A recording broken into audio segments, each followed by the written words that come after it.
Dzień dobry, assalamu alaikum, ciao, konnichiwa, hola, bonjour, good morning, good morning, good morning. It's Ken at 10, January 2022. Can't believe I'm saying that still. Can you? How are you? Welcome. This is James Alexander. We broadcast daily, live, about all things property here from the coalface of property, an estate agency based in SW16 Norbury, which is between Streatham and Croydon. Hope you're doing well. And if you're coming back, thanks for returning once more. If you're here for the first time, then you're very welcome. Do comment, like, and share. Now, a few things going on today. First of all, still really busy on the phones. Lots of new interest coming in. Lots of offers coming in as well. Lots of valuations too. So really interesting to see how many of those actually turn into people that decide to go ahead. But it's certainly looking very positive for the year so far. Given that we're only on the 11th of January today, very early days. And it does, this time of year, very much I find the market depends quite heavily on the weather.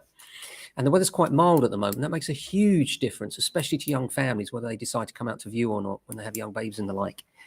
So, yeah, really encouraging. We've had already had £1 million sale agreed this week. And, so going quite well. So how are you? Hope you're well. Let's look at the general property news today. There are only so many journalists in property. So when I actually look at some of the articles, you find that they are just replicated in each of the newspapers now. So it doesn't matter if you bought the Financial Times, the Daily Express, the Daily Mirror, the Star, or the Times, you would have seen this headline. So one journalist covering all of those publications. And it's an average gain on home sale has reached £95,000 during 2021.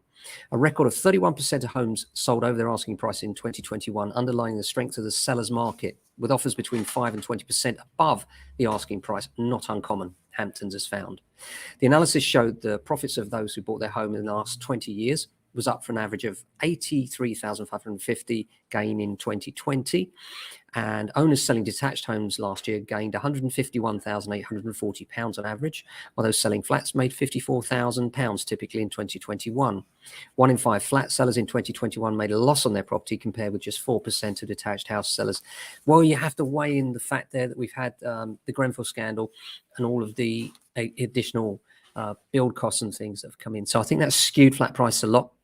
I think it did two things, actually. It made people nervous about buying flats in the first place because they were worried about the whole EWS1 certificates, which, by the way, are being changed, which is good news, and the whole fire safety issues around flats generally. On top of that, many leaseholders were straddled with costs, or they didn't know what the costs were yet and therefore couldn't sell those flats. So the flat market particularly skewed, particularly here in London, but starting to come back again, which is encouraging too.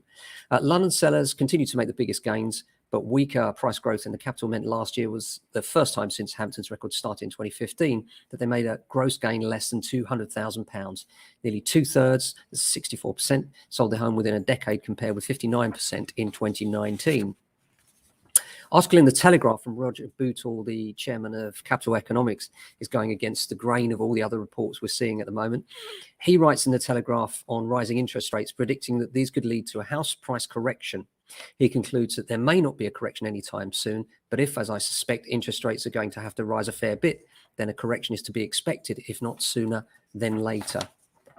I'm not quite sure what he concludes from that, but that's kind of like putting it out there. They may go up and they may not. There we are. Another article on the cladding issue. House builders have been told to remove unsafe cladding on low buildings, and no leaseholder living in a building higher than 11 metres will ever face any costs for fixing dangerous cladding, the Housing Secretary Michael Gove has said. I mean, that's just, well, first of all, they already have, in many cases, paid out many thousands of pounds, many of which will not get any money back from the government. So the idea that all of a sudden he's helping everybody is wrong. But anyway, residents in blocks between 11 and 18 metres have been ineligible for government support to remove cladding. But Gove confirmed on Monday, Mr. Gove confirmed on Monday, that the government was scrapping the proposal for loans and long-term debt for medium-rise leaseholders. The Housing Secretary added companies would have the chance to do the right thing, but warned if necessary, the government would impose a solution on them in the law. Well, the problem with that is a lot of small builders particularly, they create companies to provide the build, and then they fold that company. So there is no company to take redress from unless you're going to go back to the directors of the company, but the limited liability company is the one that often owns a building. So unless you change the whole fundamental structure of that, I don't see how you're going to make that work. Kevin Holrake, Conservative MP, I think is one of the big agency owners as well, has suggested introducing a wealth tax on overseas owners of UK properties, arguing that the measure could be used to raise £5 billion a year to help young people buy their first homes at reduced rates. He said that a 1% wealth tax on UK properties owned by non-foreign investors could potentially raise £5 billion a year. Trouble is that won't go straight into the, even if they did it, you know what's going to happen. That won't go straight into the coffers of the first-time buyers to benefit them. It'll get lost, won't it? It's a bit like tax on cars, isn't it? And that's another one you wonder where it's going now. With the advent of electric cars, zero car tax, and then there's no fuel duty on the electricity that they consume. That will have to change, won't it, in the future? Looking forward, now we're electrifying all cars.